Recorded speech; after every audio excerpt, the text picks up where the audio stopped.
بسم اللہ الرحمن الرحیم۔ السلام علیکم دوستو، اسٹڈی اسٹوڈیو ود ایم میں خوش آمدید۔ ایک نئی ویڈیو کے ساتھ حاضر ہے دوستو۔ آج کا ہمارا موضوع کہاوت، ضرب المثل اور محاورے کے درمیان فرق بیان کرنا ہے۔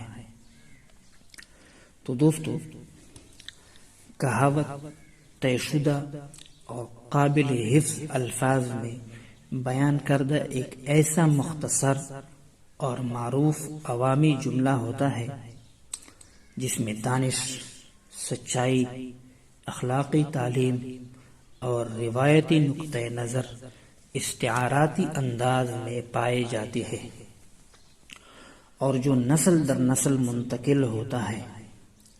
مثلاً چور کی داڑھی میں تن کا، ناچ نہ جانے آنگن ٹیڑھا، یا جو گرجتے ہیں وہ برستے نہیں۔ جبکہ محاورہ کم از کم 2 الفاظ پر مشتمل ہوتا ہے۔ یہ مجازی معنوں میں ہوتا ہے، اس میں مصدر کا ہونا لازمی ہے۔ مثلاً آنکھیں بچھانا، دل جلنا، آنکھیں چار ہونا۔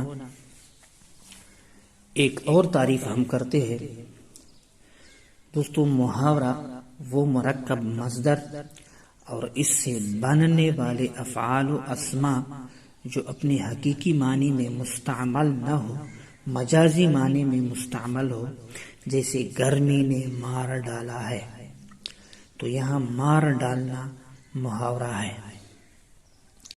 دوستو، محاورہ کے بارے میں آپ کو بتا دوں، محاورہ کی سب سے بہترین پہچان یہ ہے کہ اس میں ہمیشہ مصدر ہوتا ہے اور اردو میں ہمیشہ اس کے پیچھے نہ آتا ہے۔ کہاوت اور ضرب المثل ایک ہی شے ہے، یعنی کہاوت اور ضرب المثل یہ الفاظ مترادفین ہیں۔ وہ مرکب جو کسی خاص واقعے کی طرف اشارہ کرے یا کسی مشہور جملے یا شعر کا حصہ ہو، جیسے انگور کٹے ہیں، آم کے آم، گٹھلیوں کے دام، ناچ نہ جانے آنگن ٹیڑھا۔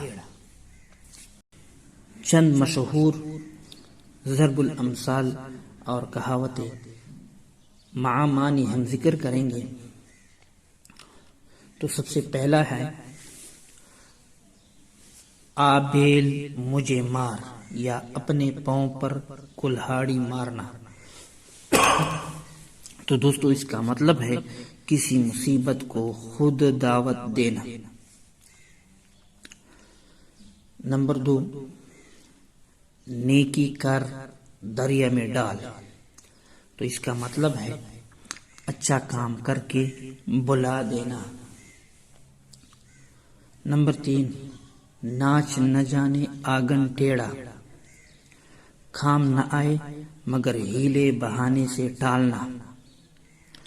نمبر 4، اب پچھتائے کیا ہوت جب چڑیا چگ گئی کھیت۔ تو اس کا مطلب ہے دوستو، غلطی کے بعد پچھتانا بیکار ہے۔